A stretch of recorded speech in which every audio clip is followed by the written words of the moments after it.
Within minutes, EMTs arrive. I'm telling them, I'm all right, I'm gonna be okay. Keith is hurt a lot worse than I am. You need to get somebody down there. I was saying, how is Keith doing? Can you tell me something about him? What's up, Panic Fam? I'm Hannah. And if it's 2 a.m., the lights are off and the popcorn is gone cold, you know, it's Panic TV time. Welcome.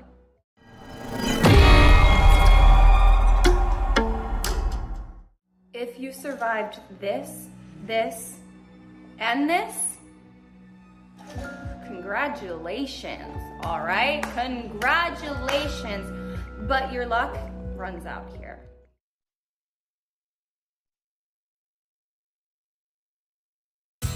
Once upon a time, single mom Anita Bass marries single dad Keith Yunk.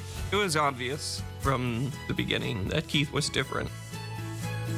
He found a great mate in Anita, and I think they did have a lot of passion together. Husband and wife. She was sharing something special that she didn't have before. She was happy. But less than 7 months later, the couple's rosy future is hacked to pieces. My eyes popped open and I saw a person in a ski mask. They had an axe in their hand. It's like a horror movie. This was the most brutal homicide I had ever seen. For this couple, the honeymoon is over.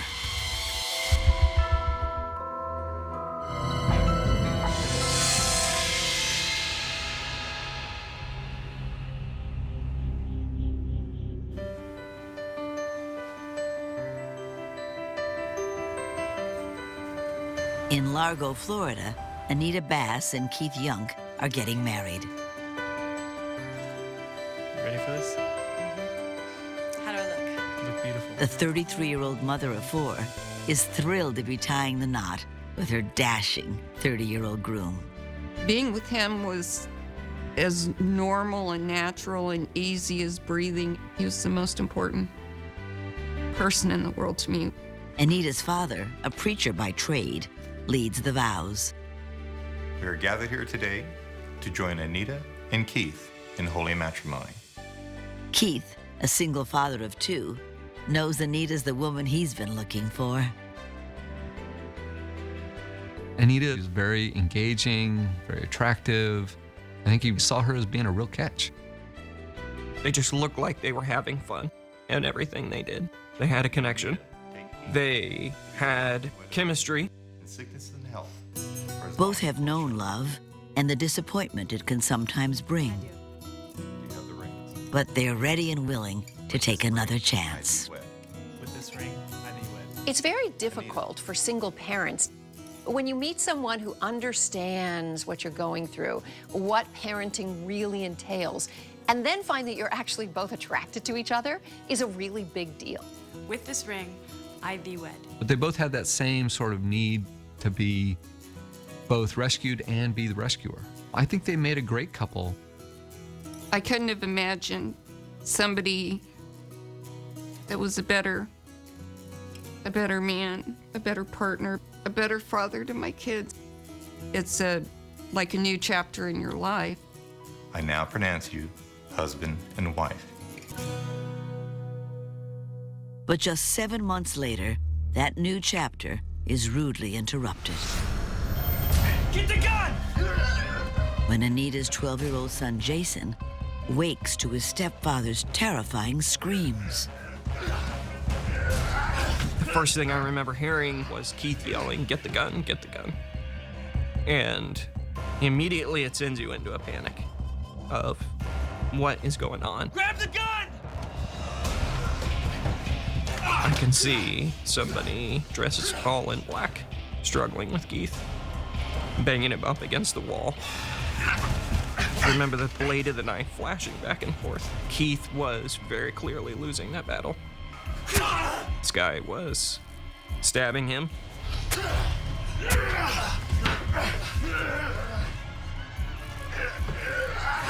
I thought, I've got to get in there and help Keith. This guy probably can't see me here. And if I hit him under the ribs, or in the gut, or something, I could give Keith an advantage. But something holds him back. I heard like a voice in my head Just say, no, stop, just stand still. It'll be okay. And I stood straight up, and just stood there. The man pushes Keith back into the master bedroom and flees. Jason is desperate to call for help. I picked up the phone, pressed 911, put it to my ear, and it was dead. I did not let myself panic. I was trying to keep a cool head, and I was thinking, what can you do to help? But then,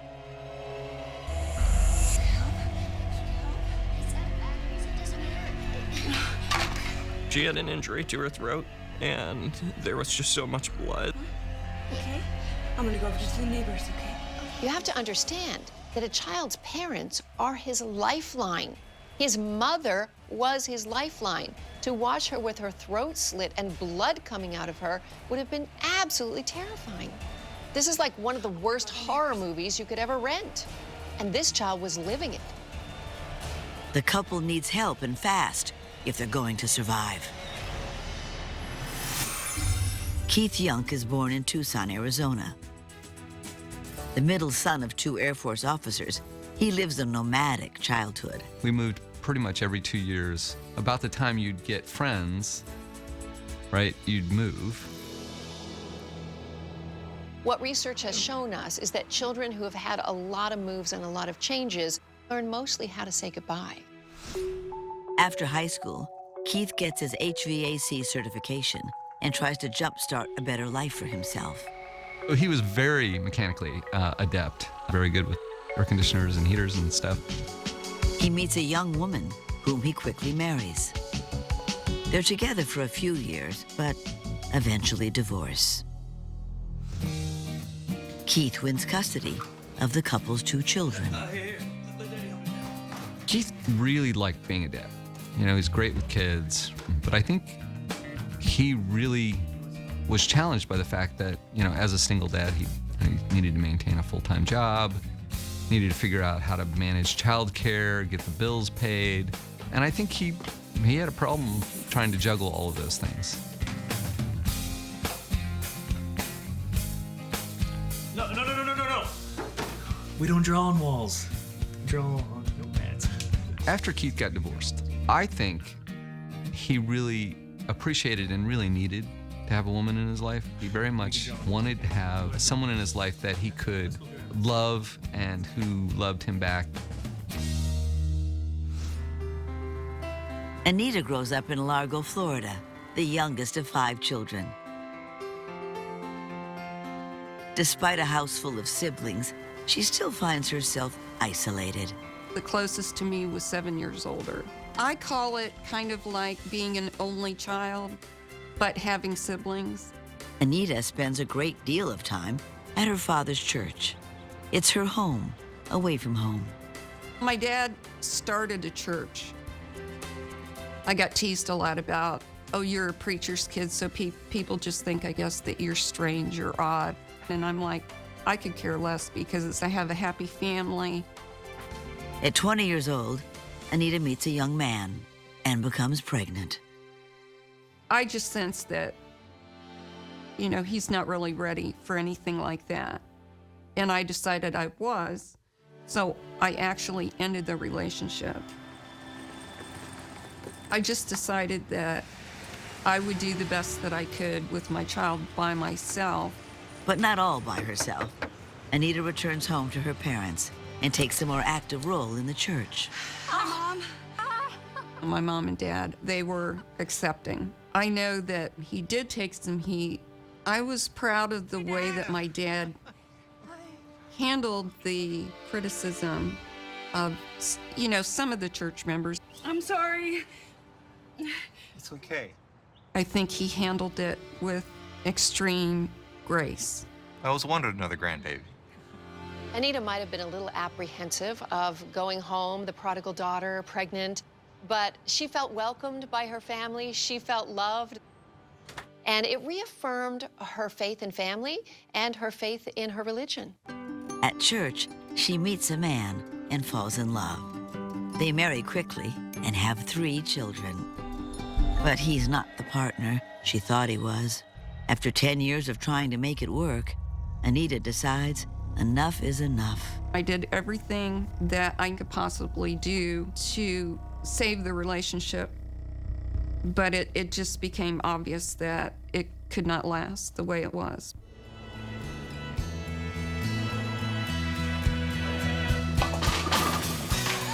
With custody of her 4 children, Anita joined a support group for single parents. I thought that would be something that me and my kids could do together.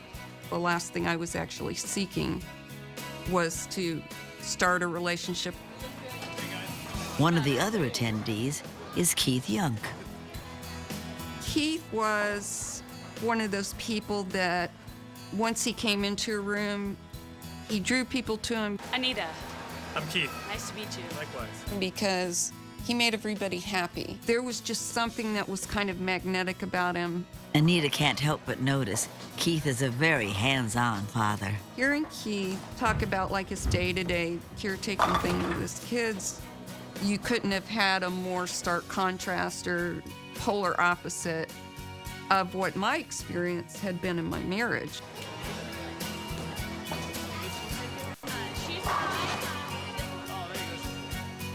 In no time, the 2 single parents begin to feel a powerful connection. Go get help, okay? You stay But with that Keith. connection is now in crisis. Back in. I can feel the blood spurting out my neck and my head, but I was able to think clearly and make good decisions. So I told Jason to stay here with Keith, that I was going to go get help. At a neighbor's house, Anita knows she's running out of time. The neighbor opened the door, and I just remember kind of like, and just kind of half fell, half collapsed in the door. 911, what is your emergency? My neighbor is beat up and at my door. Okay, ma'am, does this neighbor need an ambulance? I don't know. I can't tell. We just... Ma'am, bloody and beat up. Within minutes, EMTs arrive. I'm telling them, I'm all right, I'm going to be okay. Keith is hurt a lot worse than I am. You need to get somebody down there. I was saying, how is Keith doing? Can you tell me something about him? Anita Yunk tells police all she can about the man who viciously attacked her and her husband, Keith. Sometime during the night, my eyes popped open and I saw a person in a ski mask, and they had an axe in their hand, came down and struck me in the left temple and behind the left ear. I kind of saw blood spurting out from my temple, and I put my arms up, kind of trying to shield my body. And I said, Keith, wake up, help me. Keith, why is this guy here? Why is he doing this to me? She feels the cold metal of a knife slicing across her throat. I could see his eyes as he was slicing my throat, like the look that you would picture if you were looking into the eyes of somebody that was demon-possessed. Keith wakes up and tries to fight off the attacker. Then all of a sudden I see there's a baseball bat in the corner by the closet. I managed to get it with both hands up over the top of my head and come down twice. I wanted to keep hitting, obviously, the intruder in the head as many times as I could. And then I was afraid I might hit Keith by mistake, so I dropped the bat. Grab the gun! That scares the intruder off.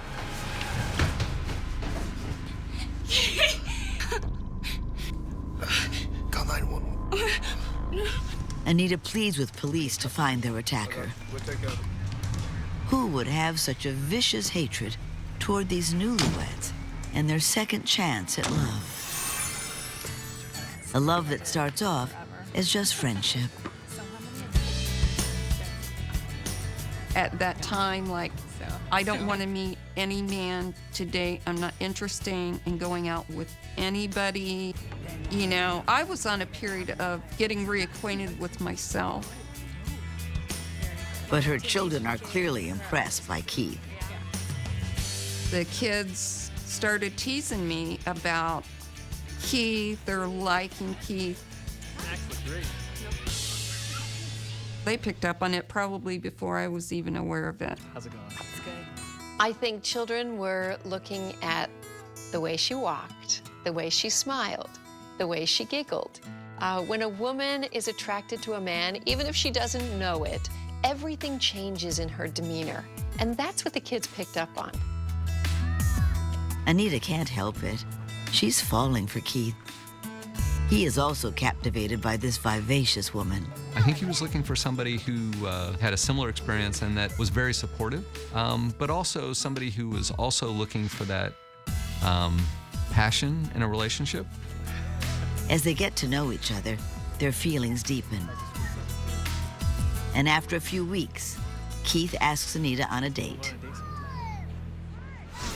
Chaperoned, of course. I always had my kids, and he always had his kids too. It was just very casual. We just went to the beach, and the kids played. Anita and her children adore Keith. It was obvious from the beginning that Keith was different. With Keith, you could tell that you were going to get a lot more attention and a lot more genuine interest from him and who you were and what you were doing. As their families blend, the friendship turns into something much more.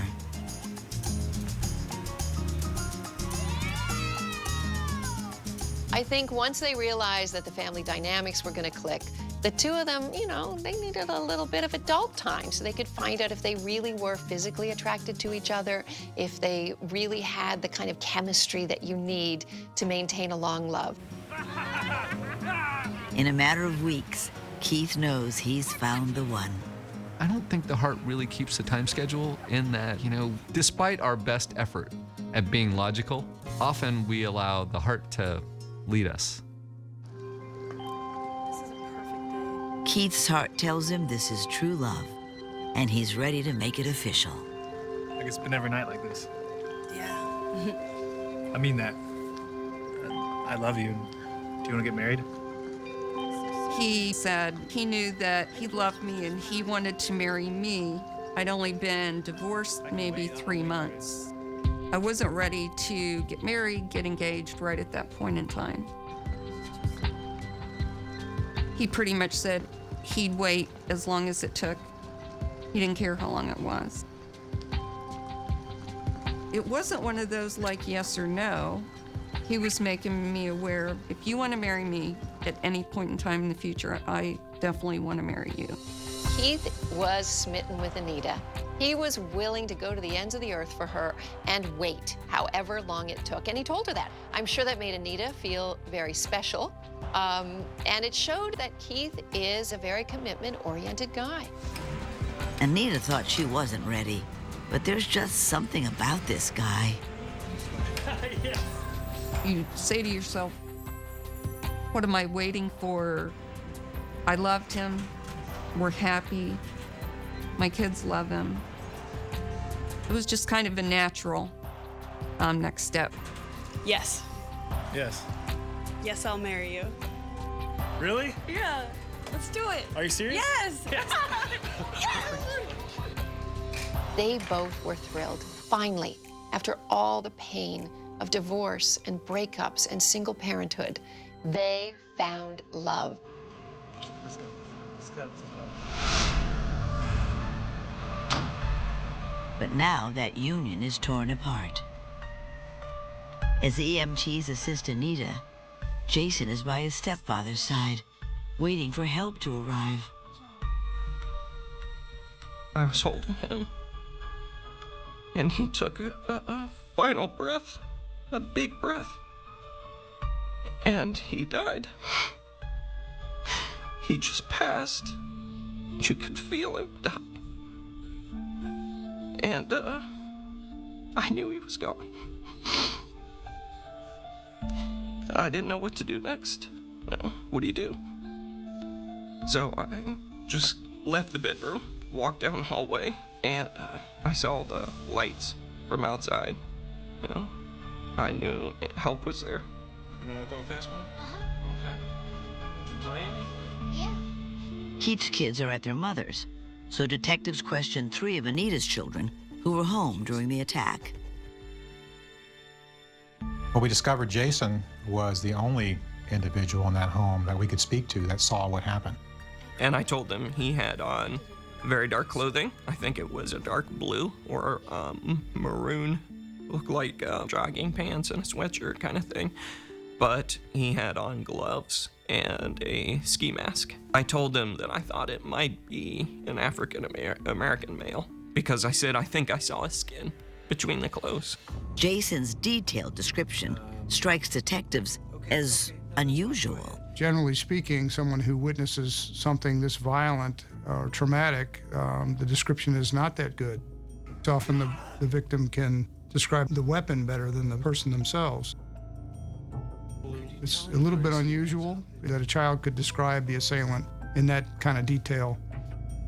It caused us to think twice about whether the description he was providing was something that may have been rehearsed. If his story is rehearsed, could this brutal attack be an inside job? After a vicious assault that leaves her newlywed husband dead, Anita Yunk finds herself in the ICU. When you wake up in the ICU, everything is just kind of white. So it's kind of that surreal, you're on a lot of medication and stuff. So it's just kind of like, what's going on? She's relieved to hear that her children are okay. Anita. But tragically, the same cannot be said for Keith. My brother, the first thing he said was, Keith didn't make it. It's like waking up and then wondering, what am I waking up for? You just want to kind of close your eyes and fall back down a hole somewhere.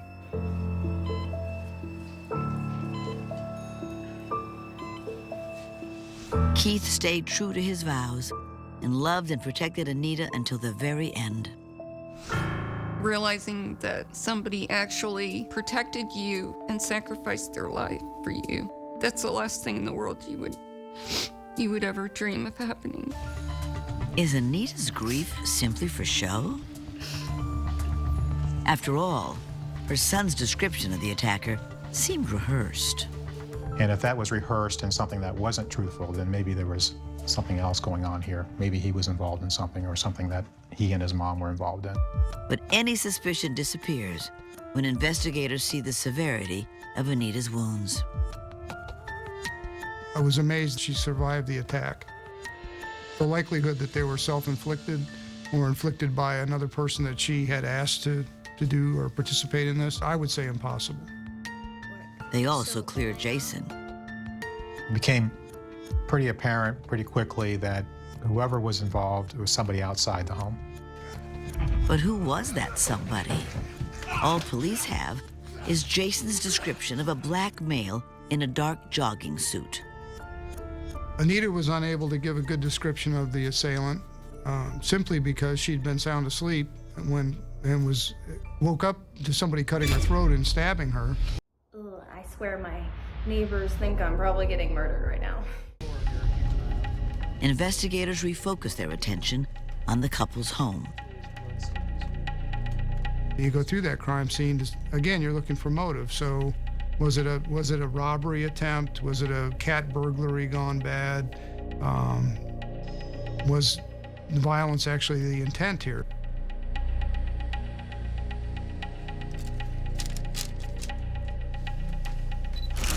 And that's when they notice the phone lines to the house have been cut. I never once saw a burglar break into a house to steal something and cut a phone line. That just doesn't happen. On a golf course half a mile from the house, police recover a ski mask with smears of blood on it. This had to be something from the crime scene. It wasn't something that you would ordinarily find on a golf course. But whose is it? While the mystery surrounding Keith's death deepens, just 7 months earlier, his love for Anita is clear for all to see. I know we're having a small wedding, but we should have rings anyway. We had both been married before, had pretty much the traditional ceremony, all the stuff that leads up to it, showers and the rehearsal dinner and all of that. None of that was really important to us. This time, she chose something much closer to home, a kind of quickie ceremony that had a lot more meaning for both of them. You take Anita to be your lawfully wedded wife, to have and to hold. If my mom and dad could have done handsprings, they would have. They were ecstatic. With this ring, I thee wed. The ceremony is simple. Just a man, a woman, and their love for each other. It was about as low-key as you could get. But that's the advantage of having your dad a pastor. Don't forget to drink your juice. For Keith, it's a dream come true. He's thrilled at the prospect of giving his kids a wonderful childhood. When people have come from a challenging upbringing and then become parents, they really feel like it's their destiny, it's their work to try to create a good, solid, healthy family. Keith was determined to be a great father and a great family man. Let's go. Grab your bags, come on. I think it was a bit of a fresh start for both of them. I think he found a great mate in Anita, and I think they did have a lot of passion together. For Anita, Keith's love and support are rejuvenating. Married life with Keith was nothing that I expected and nothing that I was used to, just because I wasn't accustomed to being that happy. But now, Anita's happiness is shattered. She and investigators struggle to understand why such a terrible crime would occur. It hardly seems like a robbery gone bad. Nothing of value was stolen. Burglars, they want to get in, grab what they're going to get, and then get out. The last thing they want to do is confront the homeowner, and because that just increases the likelihood of them getting caught. It seemed like it was pretty targeted, that they wanted to hurt Anita or Keith both. Jason described the attacker as a black male in a jogging suit, but neighbors saw something different. Some people during the neighborhood canvass that said they saw a white male jogging or running away from the scene. And at the crime lab, several Caucasian hairs are found inside the ski mask. We had a strong feeling that our suspect was now a white male. Detectives asked Jason again about the intruder. You do kind of wonder, did I see something wrong? Did I see something that could have been something else? When he sees a photograph of the mask, Jason realizes his mistake. While I thought I was seeing some of his skin exposed, it was actually just the seams of the gloves and the mask. It's okay, don't worry about it. You just want to catch the guy. But the question still remains. Who would want to harm this couple? Most murders are not random crimes. There is some connection between the killer and the person that is killed. So you begin then to look at who do they know that would have a motive to do something like this. We felt that it was somebody close to the family, close to one of them that was involved.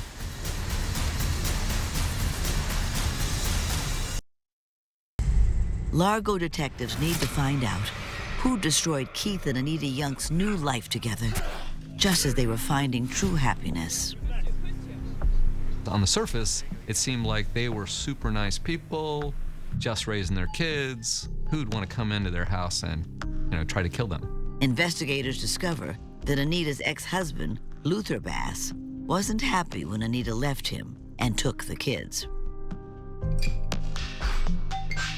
He moved to Idaho and became engaged to another woman, but had recently made threats about taking back the children. It's not uncommon for spouses to threaten to take the kids away or file for custody of the kids, but still you take those as being realistic. Excuse me, Mr. Bass? John Carroll flies to Boise to interview Luther. He explains he was out hunting elk on the night of the murder. He did say he was hunting by himself, which in and of itself would not be unusual. In Western states, people that live in some place like Boise will go out and hunt for a few days by themselves. And Luther shows genuine concern for Anita. Sure, yeah, anything I can do to help. Yeah, please. He was extremely cooperative. He was going to do whatever he could to help us, including giving us blood, saliva, and hair samples voluntarily.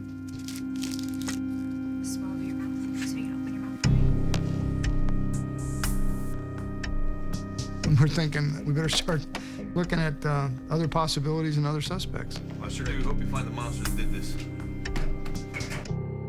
Investigators set their sights on Keith's ex-wife, Jessica Haynes. Jessica did indicate that she didn't necessarily care too much for some of the things that Keith did. She also indicated to us that she was planning on filing for custody of the children. And why weren't Keith's kids with him the night of the murder? That particular weekend, the mother, Jessica, had visitation. So you have to wonder, is that by chance to get them out of the house? Possibly. Jessica says she was home in bed with her new husband beside her. But could she have an accomplice? Jessica's husband was a knife collector. You have to consider the possibility that maybe he did something because of some type of animosity he had toward Keith. But animosity is the last thing anyone feels as Keith and Anita begin married life together.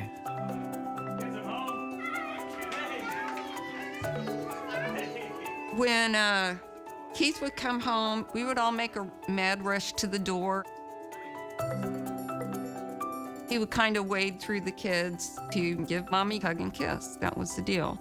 Love fills the Yunk household and creates a world that Anita covets. When you know your children are really happy and they really love the person, and that person that you're married to loves them and cares about them, that just adds an extra dimension of happiness.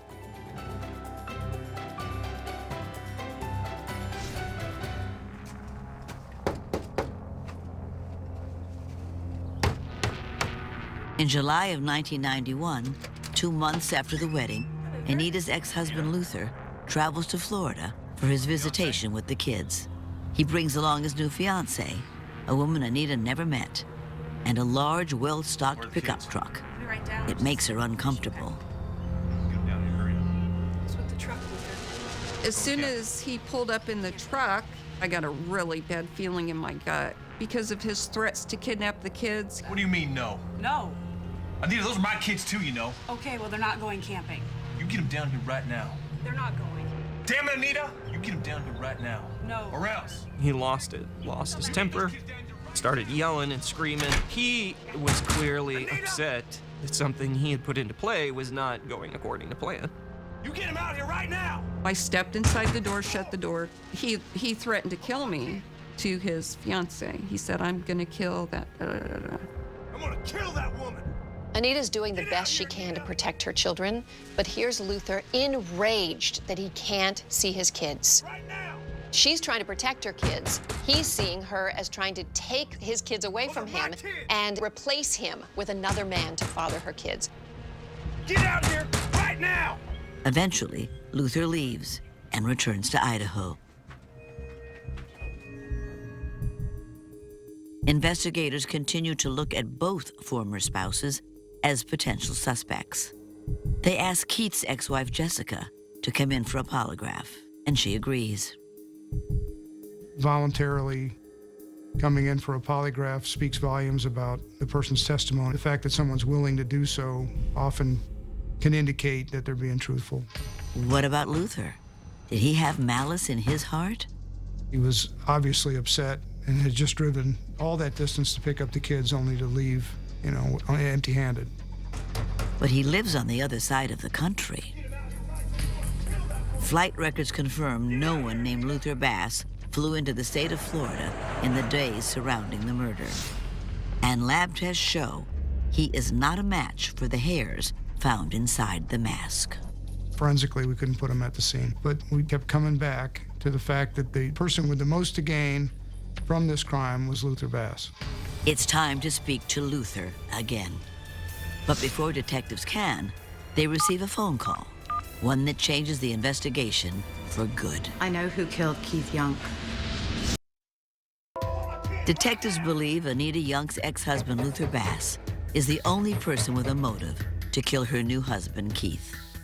Luther told us that he had been hunting that particular weekend. His alibi was not a strong alibi. But police need evidence tying Luther to the crime.